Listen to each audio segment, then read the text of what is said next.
My daughter-in-law invited 40 relatives for Christmas. She cheerfully said, "My whole family will celebrate at your place." I calmly smiled. "Wonderful. I'm flying out. You can cook and clean yourselves. I'm not your maid." But the real blow came later. Subscribe to the channel and share your stories in the comments. And now let's get started. My name is Linda Harris, and at 65 I thought Christmas dinner at Harbor House, that glass-fronted restaurant perched on Seattle's waterfront, would be warm, simple, a celebration of survival and of family. I had chosen my burgundy dress carefully, pressing it twice that morning. Robert once told me that color made me look regal, and though he has been gone nearly 15 years, I still hear his voice whenever I stand before a mirror. A widow's life is full of echoes, and I carried those echoes with me when I walked into Harbor House that evening, hoping perhaps for something close to love. The restaurant was crowded with families, mothers laughing with grandchildren, couples raising glasses in toasts that sounded like promises. Outside the tall windows, the water stretched black and cold, dotted with fairy lights like fallen stars resting on the tide. I held on to that view for courage. Mark, my only son, met me at the entrance. He offered the sort of hug that photographs well but means nothing. His arms barely touched my shoulders, gone before I even felt their weight. He smelled faintly of cologne and of haste, as if he had sprayed himself in the car while thinking about someone else entirely.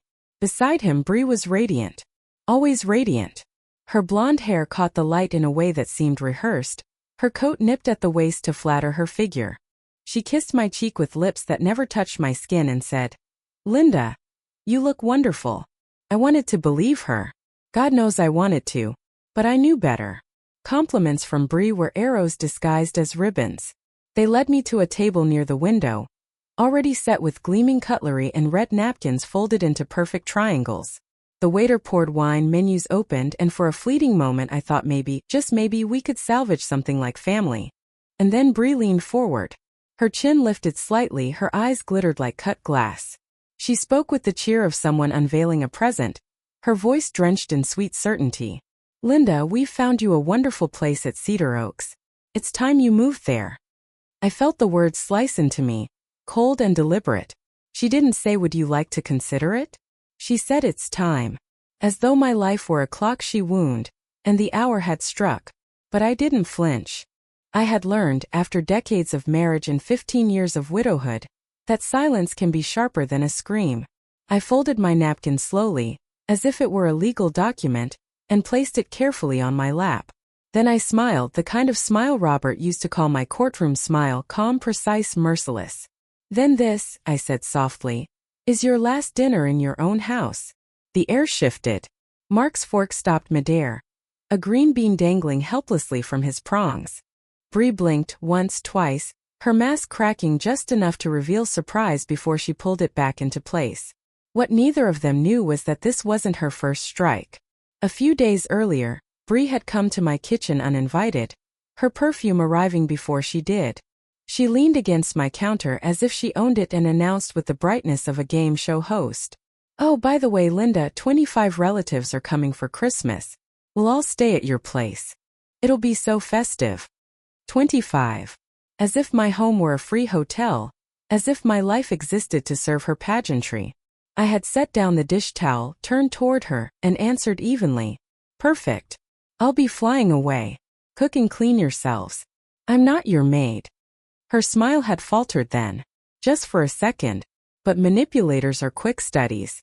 She shifted gears, chuckled as though I had made a joke, and carried on with her plans. I knew then that she wasn't simply overstepping. She was laying groundwork, and Harbor House proved me right. Mark finally cleared his throat, trying to fill the silence. "Mom, Bree just means you'd be more comfortable there. They have everything. Staff, meals, activities. It's safe." Safe. That word landed heavy, as though I were a danger to myself in the house Robert and I built together brick by brick, paycheck by paycheck. As though I hadn't hosted every Thanksgiving, every Easter, every Christmas in that dining room where Mark learned to walk. Safe. The insult of it burned more than if they had shouted. I let my eyes rest on my son. His face, once so open, now folded with worry, but not worry for me. Worry for himself. Always glancing toward Bree, as if waiting for cues, like a schoolboy repeating answers he didn't understand.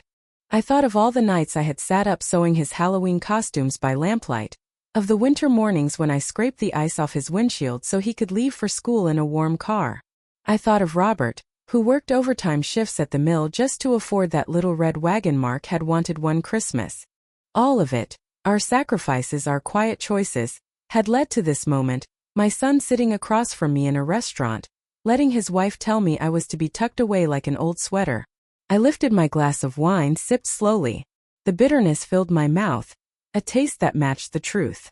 "You think you're moving me like furniture," I said finally, still calm, still smiling. "But I built the house you stand in. Don't forget that."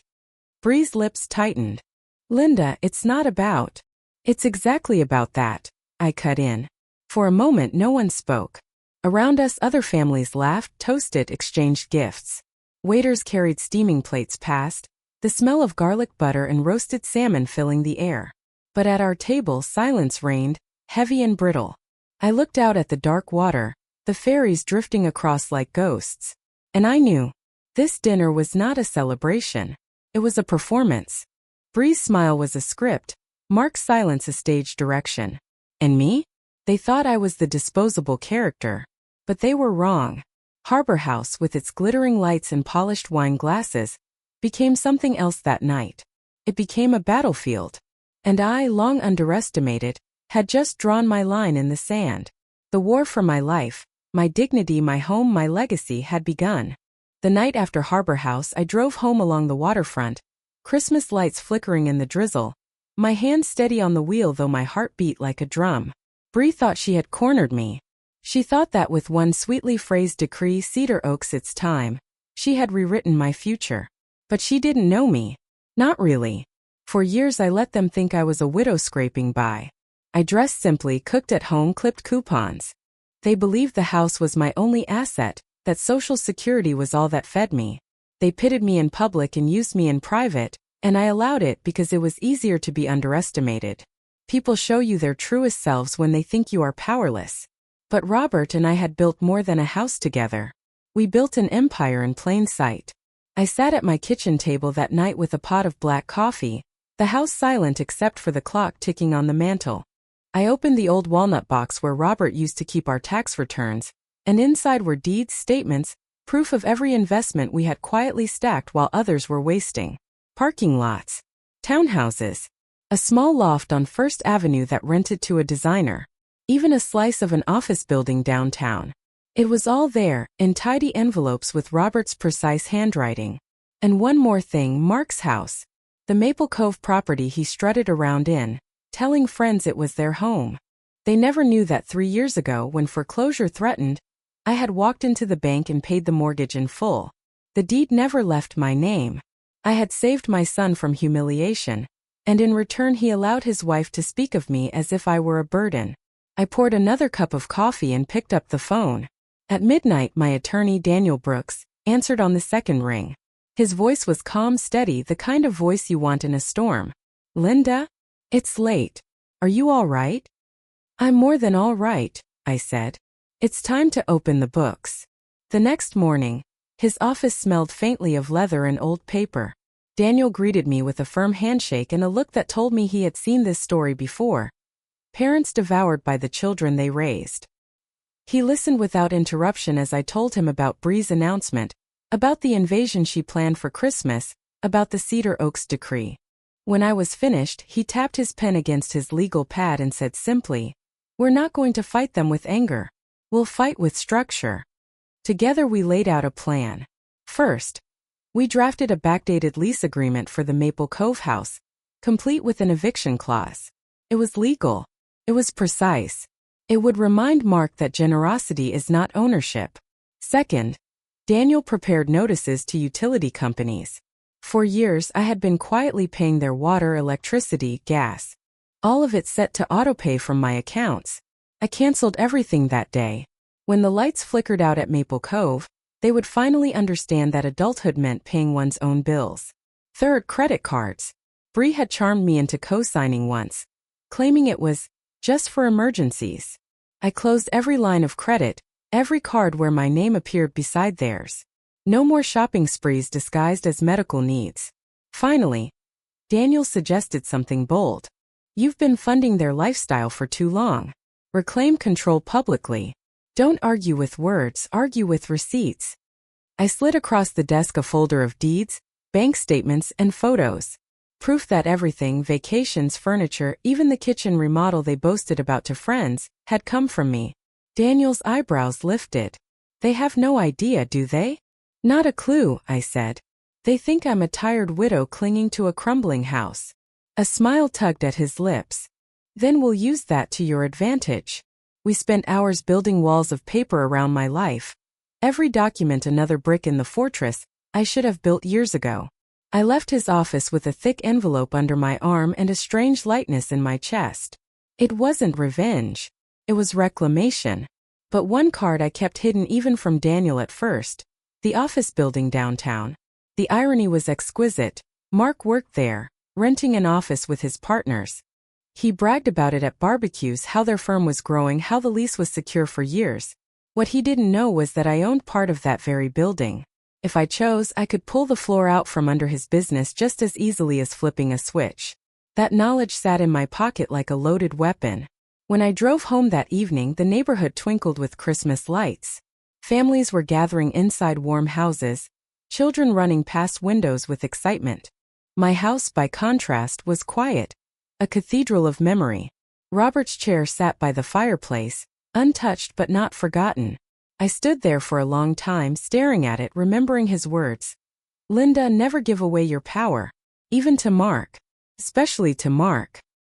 He had seen it even then. The soft entitlement growing in our son. The way Bree's smile carried hunger beneath it. I hadn't wanted to believe him. Love makes fools of us all. That night I made a list, every item a line of severance. Utilities cancelled. Lease filed. Bank transfers cut. Insurance policies locked. Credit cards closed. Each stroke of the pen was a small freedom. A reclamation of years lost to silence and sacrifice. I thought about Bree's bright announcement. 25 relatives are spending Christmas at your place. I almost laughed aloud. Let her bring her parade of cousins and uncles. Let her try to host a grand holiday in a house stripped of lights, heat, and food. Let her see what it means to run a household without the invisible hands of the widow she wanted to banish. And as I wrote, I imagined her face when the bills arrived. When the refrigerator was empty. When the dishwasher stopped mid-cycle.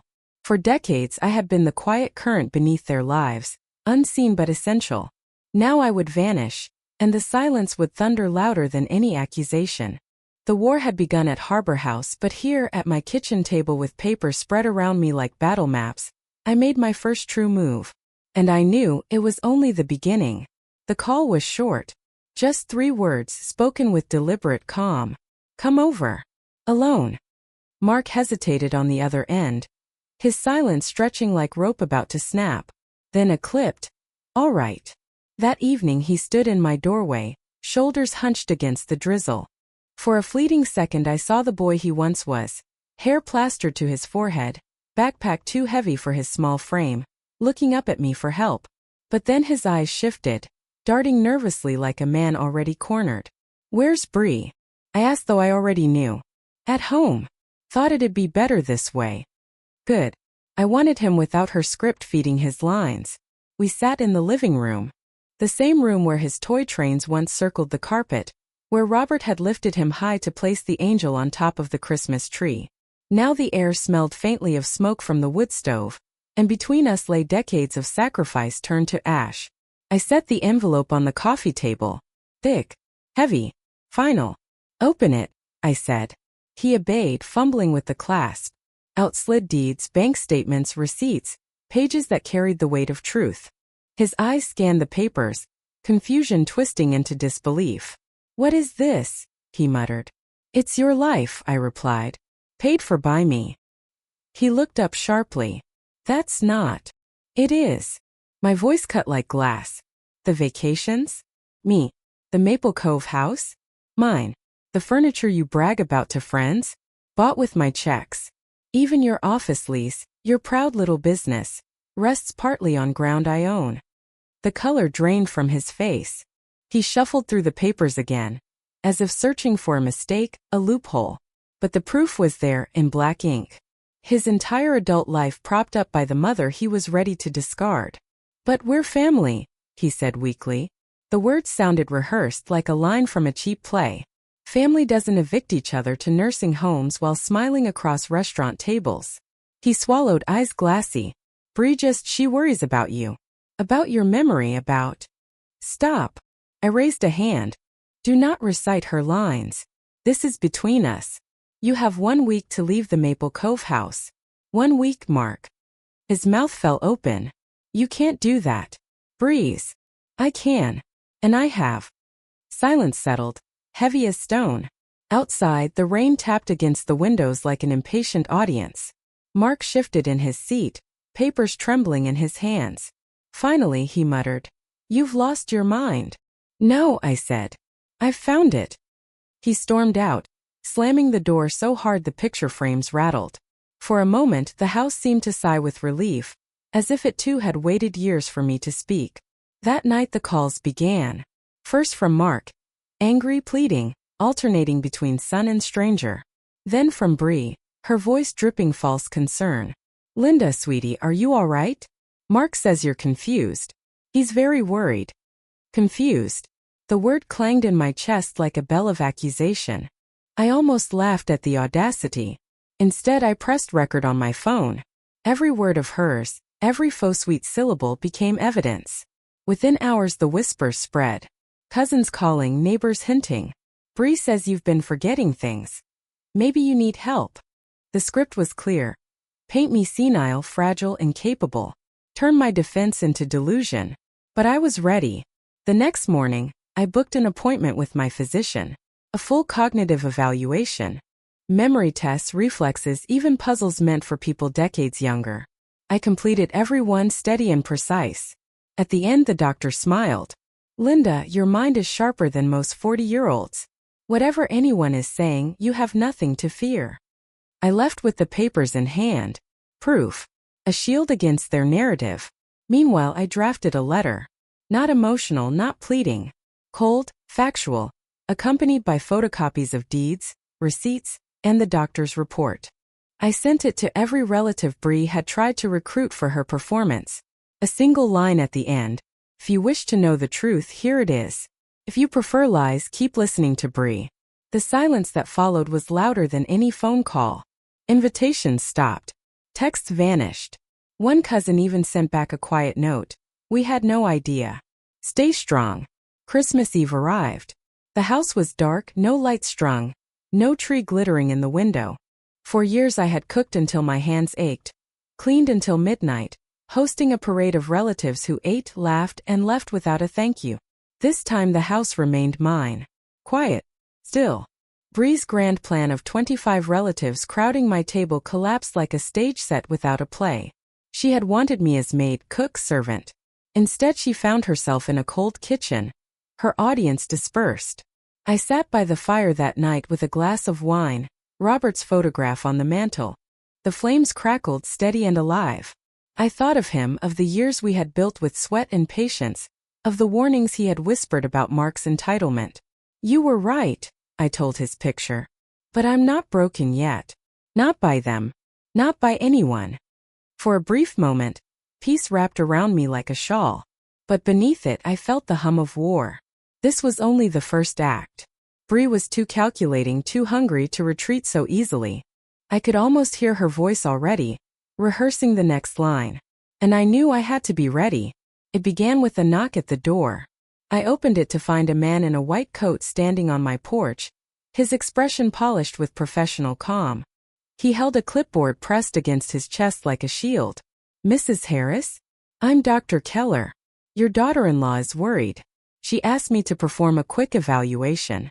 Just a memory test, nothing intrusive." The audacity nearly made me laugh. Bree, who hadn't once asked if I needed groceries during the pandemic, was suddenly concerned about my memory. "No," I said, gripping the edge of the door. "You don't step into my house without a court order." His smile faltered. "It would just take a few minutes." I said no. And I closed the door, hard enough that the glass panes rattled. For a moment, silence. Then I heard his car pull away. My heart pounded, not from fear but from fury. They weren't just whispering now. They were mobilizing. Bree was trying to build a file, to plant the seeds of incompetence. The next day came the police. Detective Clark, tall, his jacket damp from the rain, stood on my porch. His eyes held a practiced neutrality. "Mrs. Harris, we've received a complaint. Someone claims you may be dangerous to yourself. That you're confused." I stared at him. "And who made that claim?" He hesitated. "Your daughter-in-law." Of course. I invited him inside. The living room smelled faintly of cinnamon. The fireplace still held embers from last night. I laid out my documents, deeds, bank statements, the doctor's evaluation clearing me of any cognitive issues. And then, quietly, I played a recording from my phone. Bree's voice mocking me after Harbor House, her tone dripping disdain. Detective Clark listened, expression tightening. When the recording ended, he nodded slowly. "My advice? File for a restraining order. At the very least, this shows a pattern." When he left, I stood in the doorway, watching the drizzle blur the streetlights. This wasn't family drama anymore. This was war declared openly. And then came the deepest cut. I noticed first with Robert's pearls. They had been in my dresser for decades, tucked in the velvet box he gave me on our 30th anniversary. One morning I went to polish them, only to find the box empty. At first I thought I had misplaced them, absurd but possible. Then I checked further. The emerald brooch from my grandmother. Gone. The vintage gold watch Robert had repaired for me. Gone. 3 heirlooms vanished. My stomach dropped. Only Mark had keys to the house. I stood in my bedroom, staring at the hollow spaces in the jewelry box, and the illusion shattered. This wasn't miscommunication. This wasn't worry about my health. This was theft. Deliberate, personal, cruel. I sat on the edge of the bed, memories crashing over me. Robert slipping the pearls around my neck before a gala, whispering that I looked like royalty. My grandmother fastening the emerald pin to my dress when I graduated college. These weren't just trinkets. They were decades of history, proof that my life had mattered, that I had been loved, chosen, cherished. And now they were gone, likely pawned for pennies by the son I once held through fevers, who clung to me during storms. That night I couldn't sleep. The house creaked inside, every sound magnified by my fury. I walked through the rooms, bare feet cold on the hardwood, whispering to Robert's photograph. "They've crossed the line. They've stolen what cannot be replaced." I poured a glass of wine, sat in the silence, and made a vow. No more mercy. The next morning I called Daniel Brooks, my attorney. My voice was steady, colder than it had ever been. "They've moved from lies to theft. I want a private investigator. Now." Daniel didn't hesitate. "I'll connect you with Martinez. He's thorough, discreet. If those items hit a pawn shop, he'll find them." When I hung up, I felt something shift inside me. It wasn't grief anymore. It wasn't even betrayal. It was clarity. Mark and Bree had torn away the last veil. They wanted me erased, declared incompetent, tucked away while they stripped my life bare. They thought I was weak, isolated, powerless. But they had forgotten something fundamental. I built them. I raised Mark from nothing. I saved Bree from debt. I had been the architect of their comfort. And now I would become the architect of their downfall. The papers were ready. The doctor's report was signed. The restraining order was already in motion. And soon Martinez would trace the stolen heirlooms. They thought they had me cornered. But I had only just begun to move my pieces across the board. That Christmas there was no tree in my house, no feast, no family. Just silence. And for the first time in years it was not the silence of loneliness. It was the silence of preparation. The storm had broken. And I was its eye. Martinez met me at Daniel's office on a gray Monday morning. He was not the trenchcoat detective I had half imagined. He wore a simple jacket, carried no visible weapon, and spoke with a quiet precision that made me trust him instantly. His eyes, dark and watchful, scanned everything. My hands, the paper spread across the desk, even the way I sat upright in my chair. "Mrs. Harris," he said softly, "people think theft is about objects. It isn't. It's about patterns. If your jewelry is gone, it didn't vanish in isolation. It's part of a chain. My job is to follow the links until the chain ends around someone's neck. I nodded, sliding across photographs of the missing pieces. Robert's pearls, my grandmother's emerald brooch, the vintage watch. Each photo felt like a photograph of my own heart. Sections removed, stolen, desecrated. Martinez studied them, then tucked them into a folder. Pawnshops first. Thieves like quick cash. They rarely hold on to heirlooms, they sell them fast and cheap. With luck, your items are still in circulation. The search began. We spent 3 days combing through pawnshops across Seattle. The first shop owner shrugged, indifferent. The second glanced at the photos and shook his head. But at the third, an old shop with barred windows and the stench of cigarette smoke, the owner froze when Martinez slid the emerald brooch photo across the counter. "I've seen this," the man muttered, scratching his beard. "Came in 2 weeks ago. Man about 40, well-dressed, with a blonde on his arm. Said it was an heirloom he didn't need." My stomach twisted. That was Mark. That was Bree. The man disappeared into the back room and returned with a logbook. Sold the pearls too. Dirt cheap. I warned him, told him he was underselling, but he just laughed. Said he needed quick money for a trip. Martinez kept his face neutral, but I could see the flicker of confirmation in his eyes. "Do you still have security footage from that day?" The owner gestured toward an ancient monitor behind the counter. Grainy footage flickered across the screen, time-stamped. And there they were. Mark and Bree side by side, placing my heirlooms on the counter like yard sale trinkets. Bree laughed, her hand brushing his arm, while Mark signed the receipt with my name still echoing in his bloodline. My breath caught in my throat. Proof. Not suspicion, not accusation. Proof. Martinez copied the footage onto a drive. "This is enough to file a theft report," he said quietly. "But I suggest we dig deeper first. Pawnshops are surface level. Let's see what they were desperate to pay for." Back at his office, Martinez unfolded financial records he had subpoenaed through Daniel. Columns of numbers glared up at me, each line a betrayal. $80,000 in debt, he explained. Designer clothes, restaurants, renovations. None of it sustainable. They were living far above their means. I stared at the figures. Vacations I hadn't taken. Restaurants where I had never dined. Clothes I had never worn. All bought with stolen funds. "And this," Martinez continued, pointing to another column, $35,000 siphoned directly from your checking account. Transfers labeled emergency access. Does that ring a bell? My chest tightened. 3 years ago, during a brief hospitalization, I had signed a form granting Mark temporary access to my account for emergencies. He had used it not to pay medical bills but to bleed me dry. My pen trembled as I traced the lines. My son's hand reaching into my pocket while I lay in a hospital bed, trusting him. Martinez wasn't finished. He leaned back, his eyes narrowing. "And here's the real kicker. Online betting platforms. Bree has active accounts across 3 sites. She's down tens of thousands. Sports bets, horse races, even late-night poker streams. Your jewelry was auctioned to cover gambling losses." I felt cold, as if the floor had dropped from under me. Gambling. It wasn't just greed, it was compulsion. Bree wasn't merely manipulative. She was an addict, bleeding my son and me to feed her hunger. And Mark, too weak to resist, too entangled to walk away, had followed her into the pit, dragging my legacy with him. I thought of Robert again, his steady hands counting bills at the kitchen table, teaching Mark the value of saving. I thought of the lessons, the sacrifices, the decades of quiet discipline, all erased in neon casinos and blinking betting screens. Martinez closed the folder gently, as though it contained a corpse. "Mrs. Harris, you've been robbed on every front. The theft of objects, of money, of trust. But you still have power. You own their house.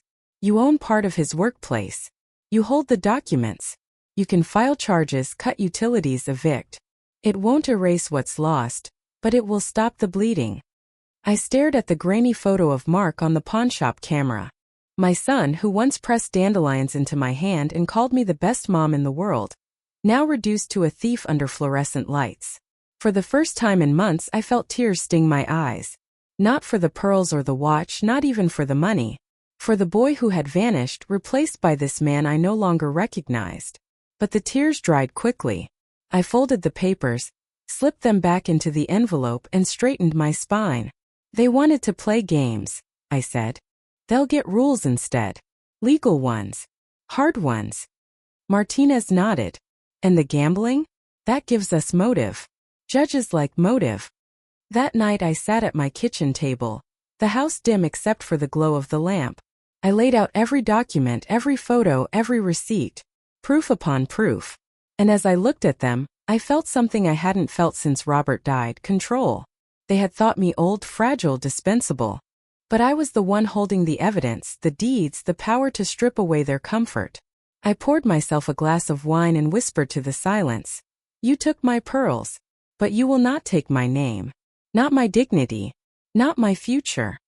And in that moment I knew. This war would not end with whispers or pawn slips. It would end in court, in the blinding light of truth. It happened on a Tuesday. The office where Mark worked was beige and bland, glass doors etched with the name of his so-called firm. I wasn't there to see it, but Martinez described it later with surgical precision. The officers entering quietly, 2 plainclothes and 1 uniform, Mark looking up from his desk mid-sentence. The shock was immediate, he said. Not anger, not defiance. Just the stunned silence of a man who thought he was untouchable. The charges were theft, fraud, and unauthorized withdrawal. The pawnshop footage, the bank statements, the siphoned funds, enough to close the trap. When the call came from Detective Clark, I was standing in my garden pruning roses. Rain slicked the air, damp soil clung to my gloves. His voice on the line was brisk. "Mrs. Harris, we've taken Mark into custody. We'll notify you of the hearing. As for Bree, she's not at the residence. Likely fled." I removed my gloves slowly, as if I were peeling away skin. "Thank you, Detective." That night the phone rang again. The jail allowed one call. His voice, my son's voice, trembled. "Mom, I'm sorry. I never wanted this." Bree, his breath hitched. "She threatened me. Said if I didn't go along, she'd tell people I hit her. Said she'd ruin me. She was drowning in debt, gambling all night, and I..." His voice broke. I didn't know how to stop it. For a long time I listened in silence, gripping the receiver until my knuckles whitened. I wanted to scream at him, ask how he could steal from me, from his own mother, after all I had given. But all I heard was the boy in his tone, the child who once cried when he broke a toy, the teenager who begged for forgiveness when he crashed the car. Finally I spoke. My voice was calm, steady, the way Robert's had been when delivering lessons Mark never wanted to hear. "Forgiveness doesn't erase consequences." The silence on the line stretched until the operator's voice cut in, announcing the end of his minutes. I set the phone down carefully. My hands shook only after it was over. Within hours, Bree's schemes began to unravel. Detectives traced her gambling accounts, linked them directly to the pawn jewelry.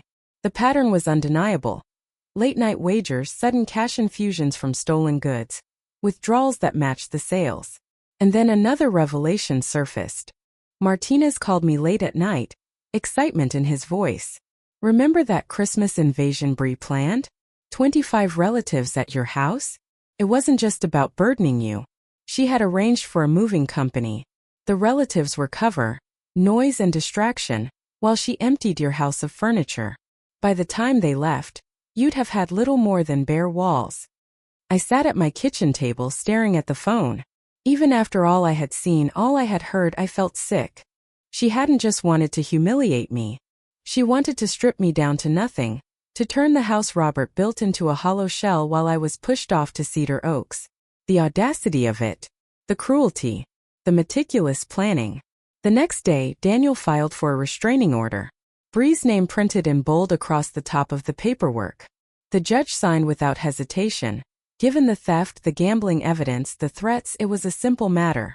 Bree was legally barred from contacting me, from stepping within 100 feet of my home. Yet even as the law closed in, I knew she was still moving pieces. Women like Bree don't vanish quietly. They slither underground, whisper through others, send messages carried by proxies. The proof came soon enough. Cousins I hadn't spoken to in years began calling, their voices hesitant. "Bree says you're exaggerating.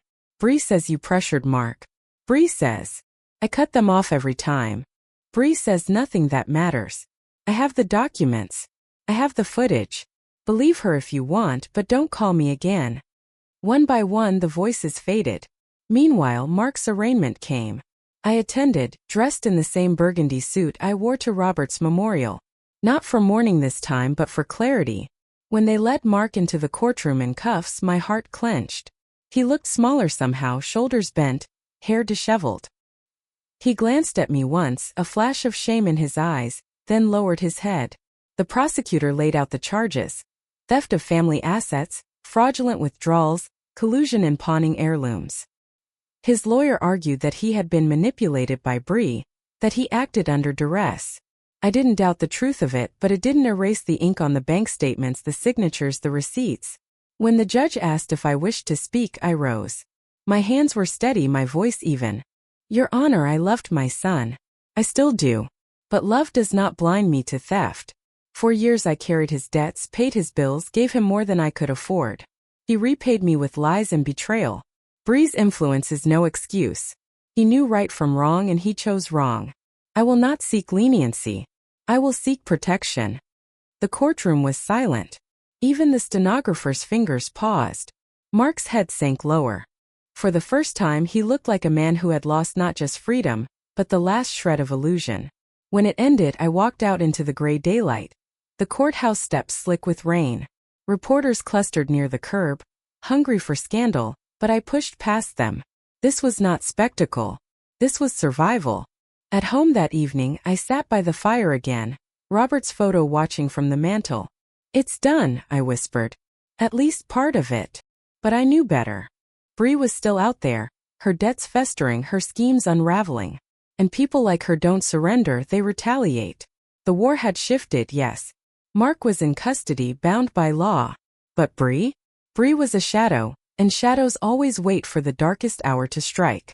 I poured a glass of wine, my reflection flickering in the window. My hands no longer trembled. My heart no longer raced with fear. They had underestimated me for too long.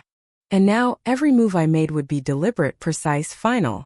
This was not about revenge anymore. It was about reclamation. And I would reclaim everything. 6 months later, peace had a different sound. No phones ringing at midnight. No messages demanding money disguised as concern. No lawyer's letters sliding ominously through the mail slot. Just the hum of the refrigerator, the gentle tick of the mantel clock, and the occasional bark of a neighbor's dog. Silence had become not emptiness but luxury. The house breathed again. My house. The first step in rebuilding had been practical. Locks changed. Security system updated. Every utility bill rerouted to my own accounts alone. Bree's name stripped from anything it had ever touched. For the first time in years, I could walk through my front door without scanning for signs of intrusion. The second step had been legal. Daniel Brooks guided me through rewriting my will. For decades, Mark had been its center. The house, the accounts, the properties, all earmarked for him. It was what Robert and I had planned, in our naive hope that our son would be grateful, responsible, steady. Now I saw that plan for what it was. A trap for my own dignity. Are you certain? Daniel asked, his pen poised over the draft. More certain than I've been of anything, I replied. And so it was written. Everything, houses, parking lots, the downtown office stake, would pass to a foundation for abused senior women. A legacy of protection, not exploitation. Mark would receive only a starter sum. Enough to survive but not enough to destroy. My duty as a mother had been fulfilled. My duty as a woman demanded more. The third step was personal. After years of giving everything away, I began to give to myself. It started small. A new set of paints, thick oils that stained my fingers as I learned to layer color again. I painted landscapes from memory. Robert and I on the coast, the maple tree in our yard when Mark was 5. My grandmother's emerald brooch glinting in the sun. The canvases piled up, not masterpieces but testaments. Proof that I still had vision left in me. Then came the book club at the library. At first I feared pity, that they had heard whispers about my son, that they would look at me as the woman discarded by her own family. But instead I found conversation. Laughter. Debates about novels late into the evening. For the first time in decades, people looked at me not as a wallet, not as a liability, but as a voice worth hearing. Maria, my part-time helper, became a friend too. She was younger, with quick wit and steady hands, and at first I resisted, wary of dependence. But she insisted gently, "You don't owe me anything but honesty." That alone made her rare. Together we tended the garden, cooked meals, even painted side by side. And then there was my sister Nancy. 4 years we had grown distant, my energy consumed by Mark and Bree's endless demands. Now I picked up the phone one afternoon and invited her to dinner at Harbor House, the same place where Bree had once tried to sentence me to Cedar Oaks. Nancy arrived with flowers, her laugh filling the restaurant before she even sat down. We ate oysters and salmon, and I told her everything: the thefts, the pawnshops, the courtroom. She squeezed my hand across the table. "You should have called me sooner," she said. "But I'm glad you're calling now." It wasn't trauma that filled that night at Harbor House. It was reclamation. I looked out over the water, the fairy lights shimmering, and thought, this place isn't cursed. It's where I chose myself. Letters from Mark began arriving around that time. The prison mail carried his handwriting, still the same looping scrawl from high school, though shakier now. "Mom, I'm sorry. Mom, I'm in therapy. They say I have to own my choices. I'm trying. Mom, I promise I'll rebuild quietly this time." I didn't rush to answer. Forgiveness is not refusal, but neither is it surrender. Boundaries had become my shield, and I would not lower it because guilt knocked on the door. I read his words, folded the letters, and placed them in a box. Perhaps one day I would respond. But not yet. Freedom was not about cutting him off completely. It was about choosing when and how to let him in. That summer I painted more, laughed more, even traveled a little. A group from the book club organized a weekend on the coast, and for the first time since Robert's death, I stood barefoot on wet sand, the tide curling around my ankles. I thought of the years I had wasted, decades bent under the weight of others' needs. The waves didn't care. They rose, they fell, they returned again. And I realized so could I. Back at home I sat one evening with a glass of wine, staring at the flicker of candlelight on the wall. The house, once a battlefield, now felt like sanctuary. Bree's voice no longer haunted its corners. Mark's absence was no longer a wound, but a scar, visible, undeniable, but no longer bleeding. I was 65. People call that late, but I felt something startling. It was only the beginning. I wasn't naive. I knew scars don't vanish. I knew Mark's letters were more confession than transformation. I knew Bree might resurface one day, desperate and venomous. But for the first time in decades, the possibility of peace outweighed the certainty of betrayal. Robert had once told me, "Linda, you're the compass of this family." For years I had let that compass spin wildly, pulled by others' magnets. Now finally it pointed inward. I closed my eyes, breathed in the quiet, and whispered into the stillness. I am my own direction. And for the first time I believed it. Time softened the edges of chaos. The court hearings, the pawnshops, the humiliations, all of it began to fade like old bruises. What remained was quieter, simpler. Mornings spent in the garden, afternoons with books or canvases, evenings with wine and silence. It wasn't the silence of abandonment anymore. It was the silence of choice. For the first time in decades my days belonged to me. The roses thrived that summer. I cut them carefully, arranging them in vases until the house smelled like a garden after rain. I baked bread just for the pleasure of kneading dough, not because someone else demanded food. I painted without worrying whether the colors clashed, because they were mine and mine alone. Mark respected the distance. Letters came once a month from the correctional center, handwritten and halting. Postcards, 2 generic landscapes printed with short notes.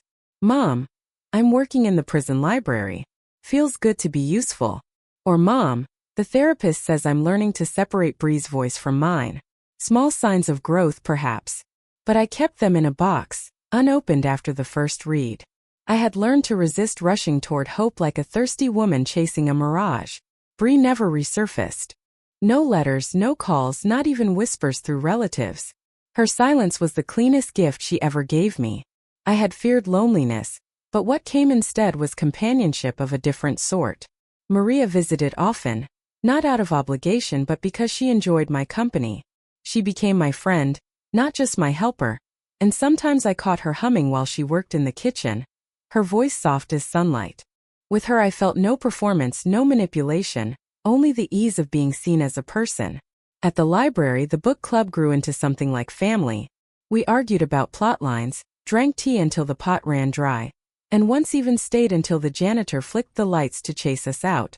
They teased me for my stubborn opinions and I relished it. To be debated, not placated, that was respect. And then there was the moment at Harbor House, the very restaurant where Bree had once tried to exile me to Cedar Oaks. Nancy and I went there for lunch one afternoon. The manager, recognizing me, stopped by our table. "The staff still talk about you," he said. "That night you told them it was your last dinner in your own house?" The dignity in your voice, it inspired us. I blinked, startled. "Inspired you?" He nodded. "We see families all the time. Usually it's the children protecting their parents. That night, it was the mother protecting herself.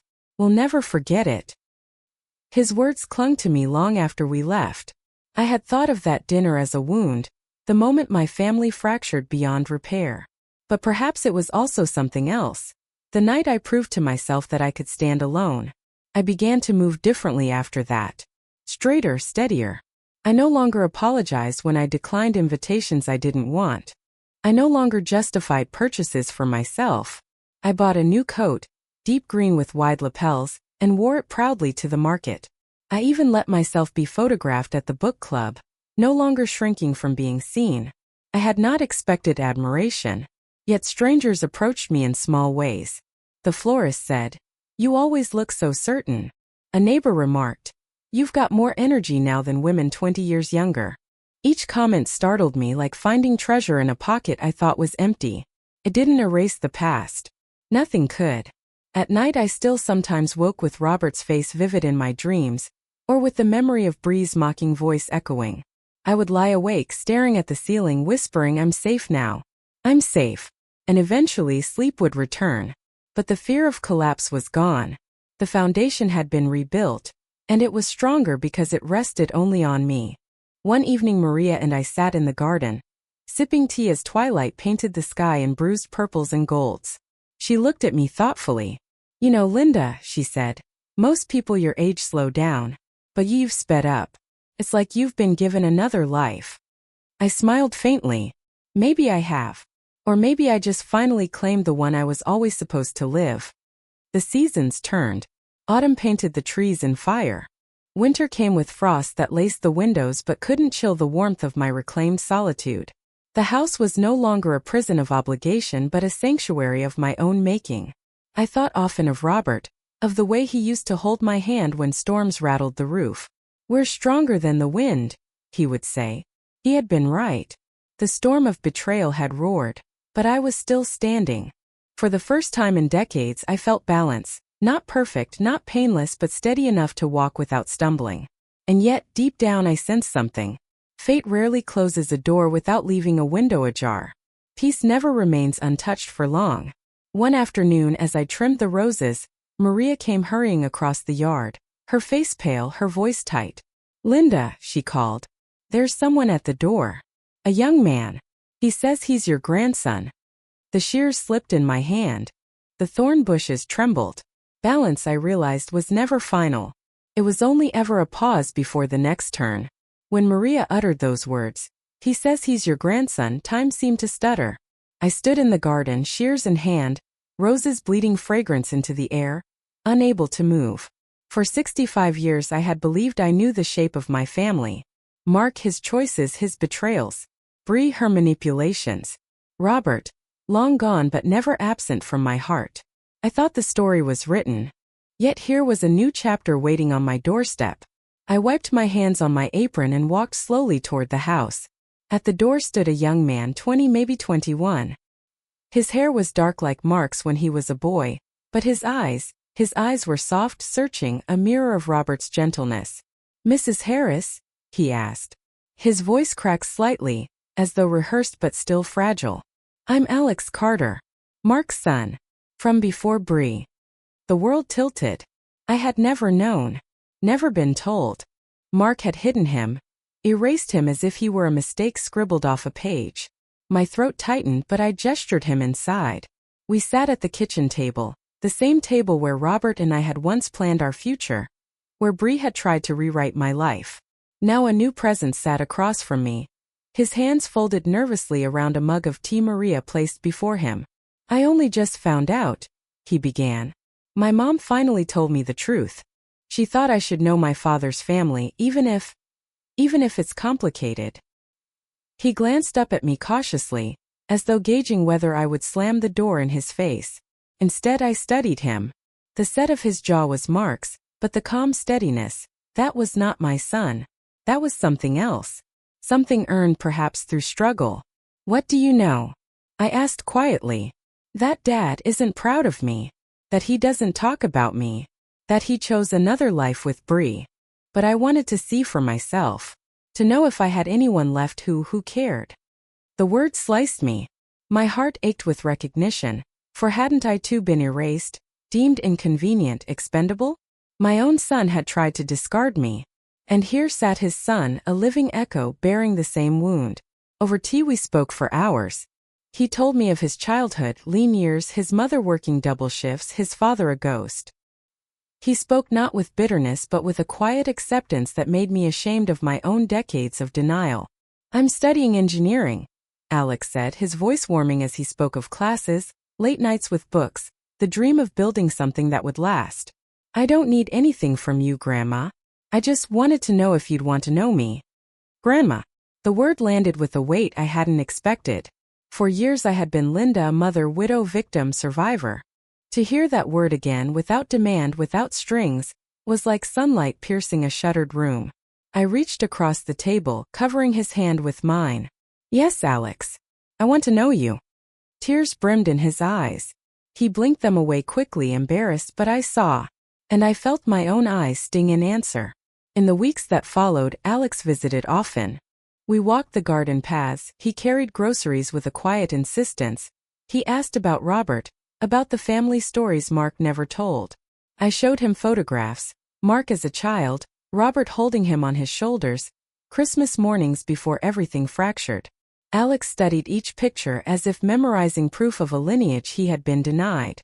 Grandma, he said one evening as we shelled peas together, I think Dad is finally trying to change. He writes me too. He says prison is hard but he's learning. I looked down at the peas rolling in the bowl, green against silver. Part of me wanted to believe. Another part, the scarred part, whispered caution. Change is possible, I said. But it doesn't erase what came before. He will have to prove himself over years, not letters. Alex nodded. I know. I want to believe he's more than what Bree made him. I didn't answer. Some wounds never fully heal. Some choices belong to the chooser alone. But watching Alex, his steadiness, his independence, his refusal to ask for money or favors, I realized something profound. My legacy was not what Mark had squandered. It was this. A grandson who carried the spark of decency, who wanted connection without exploitation. That Christmas I set the table for 3: Maria, Alex, and me. No crowd of 25, no manipulative daughter-in-law, no son demanding sacrifices. Just 3 people, simple food, laughter that came not from obligation but from genuine presence. We lit candles, shared stories, even played an old record Robert had loved. For the first time in decades, Christmas felt like Christmas. After dessert, Alex looked at me across the table. His eyes shone in the candlelight. Grandma, he said softly, thank you for letting me in. I know it wasn't easy. I swallowed hard, my chest aching with a mix of grief and hope. Alex, I lost a son. But maybe I found a grandson. Later that night, after they left, I stood by the window watching the snow drift down in silence. The house no longer felt empty. It felt waiting, open, alive. At 66, I finally understood something I had spent my whole life ignoring. Family is not blood alone. Family is choice. Robert had chosen me every day of his life. I chose Alex now. And most of all, I had chosen myself. I poured a final glass of wine, raised it toward Robert's photograph on the mantel and whispered, we made it. Through betrayal, through loss, through everything. We made it. And I knew, as the snow fell and the clock struck midnight, that I was no longer just surviving. I was living forward, free, respected, finally the author of my own story.